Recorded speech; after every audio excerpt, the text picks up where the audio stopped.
Welcome back to the deep dive. Today, we're pulling up a chair, so to speak, at a really fascinating spot in any supermarket. There's that. The customer service desk. I mean, it's arguably the epicenter, isn't it? Yeah. Where all the logistics, customer needs, all that stuff, it just converges right there. That's a great way to put it. It really is the nerve center. We often just think of it as, the place for returns, maybe lost keys. Right, simple things. Yeah. But the source material we're looking at today, it paints a much, much richer picture. We've got this incredibly detailed look at just 3 hours. Just 3 hours. Wow. Yeah, from 9:00 a.m. to almost noon at one specific service desk. And in that short window, 6 totally distinct customer interactions, 6 different scenarios. Exactly. And they're wildly different. But when you look at them together, you really get a blueprint for what effective, empathetic frontline service actually looks like. So our mission today isn't just to list what happened. We want to really unpack it. Look at the procedures, the specific language they have to use, the problem solving that happens on the fly. We're aiming to show you why the agent in our source said this job is never boring. And that's putting it mildly, I think. The context here is key, too. The source points out 9:00 a.m., it's still kind of quiet, the calm before the storm. Pretty much. The agent knows it's about to get busy.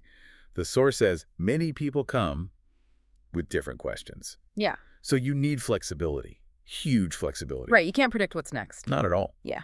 In just these 3 hours, the agent goes from handling money issues and checking products to dealing with someone's lost wallet.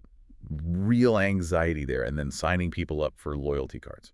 It's a massive range. It is. The amount of knowledge required is just enormous. Okay, let's unpack this. Section 1 is all about managing the core stuff, right? Products, money, store rules. The real nuts and bolts. Exactly. And we start with scenario 1. This is the classic, isn't it? An exchange. Someone comes in with a shirt they bought yesterday.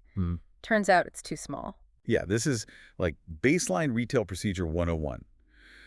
But it immediately tests how well the agent follows the rules while keeping the customer happy. And the first thing they ask, absolutely crucial. Do you have the receipt? Yep. You need that proof of purchase. Without it, the whole system, the digital side of things, it just grinds to a halt. No anchor. Okay, so the customer has the receipt. What's next? The agent lays out the options very clearly. Right, manages expectations. They ask, would you like to return it for money or exchange it for a bigger size? That one question sets the stage, and it uses those key terms, return versus exchange. It does, and this is where you see the efficiency angle. Our source defines exchange pretty simply, giving something back to get another thing instead. Whereas a return is just money back. Exactly, and subtly, the agent and the store policy kind of encourages the exchange. Why? Well, think about it. An exchange keeps the money in the store. Ah, good point. Revenue stays put. Right. And it simplifies the back-end stuff, the accounting. No cash going out, no complex refund process hitting a credit card. It's just swapping one item for another, usually much cleaner internally. Okay, so in this case, the customer says, yeah, I'll exchange it. And the way the agent handles the how is really smart, workflow-wise. Super smart. The agent doesn't run off to check stock or disappear into a back room. No, the instruction is super specific. Please go to aisle 5 and choose the right size. Right. Bring it here, and I will help you. And that's the key bit for efficiency. Sending the customer to the floor, to a specific place, aisle 5. Yeah. It cuts down dead time at the desk massively. The agent uses the customer's own effort, essentially, to find the replacement. Okay, I see. So while the customer is off in aisle 5. The agent can immediately turn to the next person waiting, or answer the phone, or start processing that gift card sale we'll talk about later. It ramps up the throughput of the desk. So the agent isn't just standing there waiting. Exactly. They avoid that bottleneck. It's a small thing, but it's a critical efficiency hack, especially when things are starting to get busy. Makes sense. Trading a little bit of customer legwork for much higher desk productivity. Okay, that leads us nicely into scenario 2. This one feels more complicated. Yeah, definitely trickier. It's about a price error, a conflict between what's on the shelf and what rings up at the till. Right. This tests the store's integrity, really. All over 50 cents, but it's the principle. So what's the specific problem here? The customer saw milk on the shelf? Yeah. The label clearly said $2.99. Okay. But when they paid, the cashier charged $3.49. Okay, a 50-cent difference. Not huge, but annoying. Exactly. And the customer feels, well, maybe a bit ripped off, or at least confused. Their trust is shaken. even over a small amount. So how does the agent investigate? It seems pretty systematic. It has to be. First step, again, is that crucial document. A receipt. The receipt. Got to have it. Then the agent goes digital. They say, let me look in the system. And the source defines system for us. It's the computer program, the database, right, that checks prices, inventory. It's the store's digital brain, essentially. The ultimate authority on pricing. So the agent checks the system. And finds the conflict. The system confirms the price is $3.49. Ah, so the higher price was actually correct, according to the computer. Correct. Which means the problem wasn't the cashier, it was the physical thing, the shelf label. The little piece of paper on the shelf edge? Yeah. Yeah, our source defines a label just like the small paper with info and price. That was wrong. It showed $2.99. So you've got this tension, the digital truth versus the misleading sign on the shelf, and the agent has to sort out both sides of that problem. Yes. And the way they do it is really about immediate service recovery. It's impressive because the agent takes full ownership of the store's mistake. It's not just about refunding the customer. Right, it's about fixing the root cause, too. Exactly. Two things happen at once. First, fix it for the customer right now. See good faith. I will refund you 50 cents today. Okay. Immediate satisfaction. Honors the price they saw. Critical step. Doesn't argue, just makes it right. Second, fix it for the store and future customers. We will change the shelf label right away. And that's fascinating. The agent isn't just a refund clerk. They're actually empowered to initiate quality control on the spot. That authority is huge. Think about it. That action prevents the next customer and the one after that from having the same problem. Stops the error repeating. Right, and by fixing the label immediately and also thanking the customer for pointing out the error. Oh, that's important too. Very. It turns a negative experience, a moment of friction, into a positive one. It shows the store cares about accuracy and appreciates customer feedback. That 50-cent refund, the cost is tiny compared to the value of keeping that customer's trust. And that trust hinges entirely on the agent acting decisively to fix a mistake they didn't even make personally. Precisely. It's about representing the store's integrity. Okay, moving into section 2. Here, the focus shifts a bit, doesn't it? Less about fixing errors, more towards direct customer care and maybe strategic goals like getting customer info. Yeah, we see the softer skills, but also the business side. Let's start with scenario 3. Finding a lost wallet, right? This is high stress, much higher than a price issue. Oh, absolutely. A lost wallet isn't just inconvenient, it's personal security. ID, bank card, maybe cash, photos. It's a moment of real panic for the customer. So the procedure itself seems simple enough. Check the lost and found box. The procedure is simple, yes, but it's the execution that matters. Yeah. The agent needs to handle it with empathy. They find the wallet in the box, which is great news. Okay, happy ending. Almost. The agent doesn't just hand it over. There's one crucial final step. They say, please check if everything is inside. Asking the customer to verify. Why is that so important? It's about transferring responsibility and building trust. It says, look, we found it, we kept it safe, but you need to confirm it's all there as you left it. It protects the store, too, presumably. It does, but more importantly, it gives the customer control and reassurance. It implicitly says, we haven't touched anything. Please check for your own peace of mind. A machine can't do that. No, that requires a human touch. Exactly. And the customer's response in the source confirms it worked. You are very helpful. And the agent closes with empathy. I'm glad we found it. That interaction builds serious goodwill. It slows things down for a moment, but it strengthens the relationship immensely. That makes sense. Slowing down when the human element is absolutely key. Okay, so from that high emotion, we pivot pretty hard in scenario 4. Yeah, straight back to procedure and data. Making a membership card for a new customer, Anna. This feels very strategic for the store. Totally. This is where the service desk acts as an enrollment hub. It's about shifting from a one-off transaction, just buying today's groceries, to building a long-term relationship, loyalty. And that starts with collecting data. Yep. The agent needs specific pieces of information. The source is clear. There are 3 key data points required. Which are? Name it gives us Anna. Phone number 123-555-1234. And email address, anancymail.com. Okay, name, phone, email. Why those 3 specifically? What's the strategy? Each one serves a purpose. Name allows for personalization. You're not just customer, you're Anna. Makes communication feel more direct. Right. Phone number is key for potentially SMS marketing, special offers sent to her phone. And it's often used as a quick lookup ID at the checkout if she forgets the card. Okay. An email is crucial. Digital receipts, weekly flyers, special coupons based on her buying habits. Email links her online activity, if any, with her in-store purchases. It builds a much richer customer profile. So without all three, the store's ability to personalize offers is limited. Dramatically limited. It's a foundation for targeted marketing and understanding what Anna actually buys. And the agent communicates the process clearly. Please wait one moment while I type it in the computer. Manages expectations about the brief pause. It also signals that her information is being entered into that central system we talked about earlier. It's becoming official. And then comes the payoff for Anna. Crucial step. You don't just take data, you give immediate value. The agent says, here is your new card. You can use it today. Instant gratification. Exactly. And the main benefit mentioned is earning points with every shop. Starting now, that immediacy is the hook. It makes signing up feel worthwhile straight away and encourages her to come back to earn more points. Turns a casual shopper into potentially a loyal one, right there at the desk. That's the goal. Okay, Section 3 really broadens the scope, showing the desk isn't just face-to-face, it's an information hub too.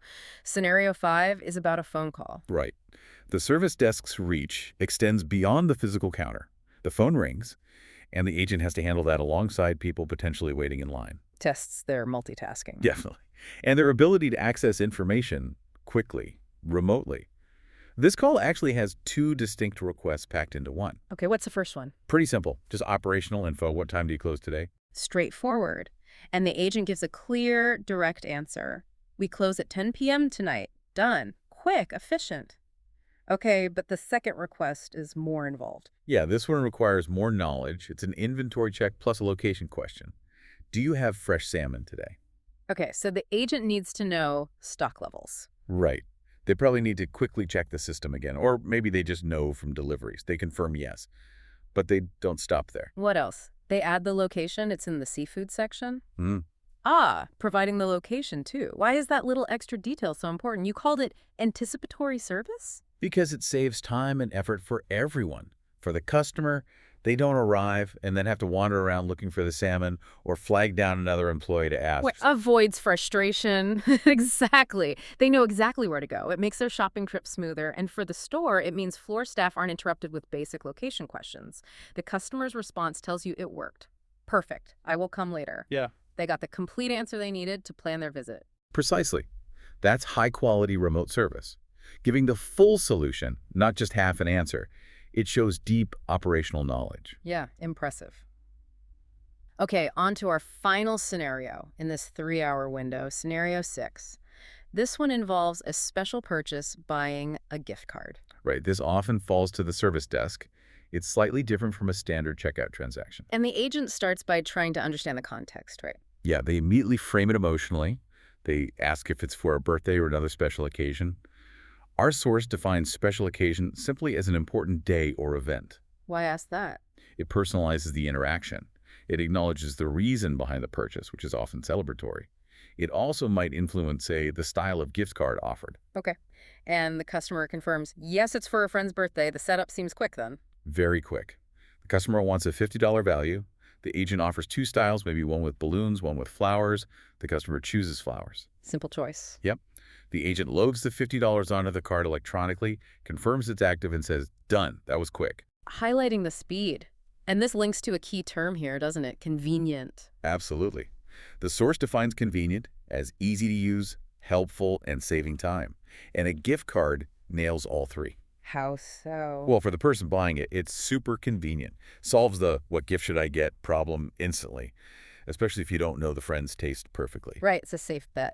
And for the store, it's convenient. The money's captured up front, digitally. And for the friend receiving it, also convenient. They can use it right away for food, clothes, or anything in the store. Total flexibility. So convenient applies to everyone involved. Pretty much. It's a transaction built around ease and saving time. Okay, the card's loaded, ready to go. But there's one final instruction from the agent. Seems important. Crucial final safeguard. Even though it feels complete, the agent reminds them, please pay at the cashier and don't forget to keep the receipt. Why the emphasis on the receipt for a gift card? Same reason as always, really. It's the proof of purchase and activation. If there's ever any dispute later, I thought I put $50 on this, but it only has $30. That receipt is the evidence. Gotcha. Covers all bases, exactly. Procedural completeness. And they wrap it up with a nice personal touch. I hope your friend enjoys the gift. Exactly. Procedural completeness, and they wrap it up with a nice personal touch. Yeah. Wow. Okay, so that's 6 incredibly varied interactions, 6 customer stories, all packed into just under 3 hours. It's kind of breathless when you lay it out like that. It really is. So let's step back now in section 4 and maybe crystallize some of the key professional language we've pulled out. These specific words really structure the whole service encounter, don't they? They absolutely do. Understanding this vocabulary is key to seeing the underlying logic. Let's start with the first pair, return versus exchange. We saw that with the shirt. Yeah. The customer just wanted a different size, so it was an exchange. But why is distinguishing that from a return so vital for the store? It comes down to the money in the stock. A return usually means money out cash refund or money back onto a card. The inventory has to be processed back in. Okay. An exchange, though, is usually revenue neutral at that moment. Money stays in the store. And the inventory adjustment is simpler, just swapping one item variant for another, like a medium shirt for a large one. So the agent needs to use the right terms so the customer understands exactly what's happening transactionally. Precisely. Managing expectations clearly. Okay, next pair. System and label. This was central to the milk price issue.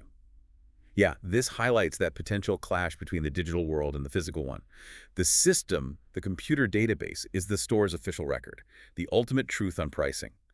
In this case, $3.49 for the milk. But the label. The label, that physical piece of paper on the shelf, said $2.99. It's tangible, easily seen by the customer, but also easily subject to error. Maybe it wasn't updated correctly. So the agent has to navigate that, trust the system, but fix the label. Exactly. They use the system to verify the correct price, but then they need the authority and the process to physically correct the misleading label on the shelf. They act as the bridge, ensuring the physical store matches the digital record. Makes sense. Okay, last pair of terms, reflecting more the value add of the service. Special occasion and convenient. We saw this with the gift card. Right. These terms capture why someone uses the service desk for something like a gift card. The agent acknowledges the special occasion, the birthday in this case. That adds an emotional understanding to the transaction. It's not just selling a plastic card. No. And why is the card a good solution for that special occasion? Because it's convenient, easy for the buyer, flexible for the receiver, quick for the store. So the service desk provides convenience specifically tailored for these special occasions. That's a great way to put it. They're selling a convenient solution to an emotional need or event. The agent facilitates that. So looking back at that whole morning, 9 a.m. to almost noon, what's the big picture takeaway from seeing all this unfold? I think it confirms absolutely the agent's feeling that the job is never boring. The role changed constantly. One minute they're a logistics coordinator for the shirt, the next a financial auditor for the milk price, then a sort of crisis counselor for the lost wallet. Then a data entry clerk for the membership card. Right. And then an information specialist on the phone checking salmon stock. And finally, a gift consultant for the birthday card. It's like 6 different jobs in 3 hours. Pretty much. Yeah. It requires this constant switching between applying policy, understanding logistics, using the tech systems, and maybe most importantly, maintaining that focus on helping people that runs through all of it. The mental gymnastics required seem pretty intense to shift gears that quickly and handle each situation appropriately. It really underscores that the service desk isn't just a transaction point. It's the human face of the store's entire complex operation. They take all the back-end stuff, aisles, systems, rules, receipts, and translate it into simple, helpful human solutions. Yeah, that translation role is key. Okay, that actually leads perfectly into a final thought for you, our listener, to maybe chew on after this. We've seen 6 distinct scenarios. Each one needed a slightly different skill set from the agent. So if you think about the overall goal building trust, keeping customers happy and loyal, in which of these 6 interactions do you think the human element, the agent's personal touch, their empathy, or quick decision-making was the absolute most critical factor in either fixing a problem or calming someone's anxiety? That's a great question to ponder. For me, 2 stand out as heavily reliant on the human touch beyond just following procedure. Which ones? The price complaint and the lost wallet. With the milk price, the system actually created the problem by being out of sync with the label. It took a human agent to step in, override the immediate transactional logic, apologize, offer the refund, and promise to fix the underlying label issue. So the human intervention resolved the conflict the system created. Exactly. It converted that moment of, I've been overcharged skepticism into, okay, they fixed it and they care. Trust was rebuilt purely through the agent's actions. And the lost wallet, that feels even more about emotion. Pure anxiety relief, absolutely. Finding it was step one. But that specific action, asking the customer, please check if everything is inside, that deliberate human gesture of transparency and verification, that's what provides the real emotional resolution. It delivers that feeling of safety, of restored security, in a way just handing it back wouldn't. A machine, an automated locker, could never offer that specific reassurance. In these moments, the service desk agent isn't just staff, they're almost like the emotional shock absorber for the entire store. The human interface managing not just logistics, but feelings, too. Fascinating stuff.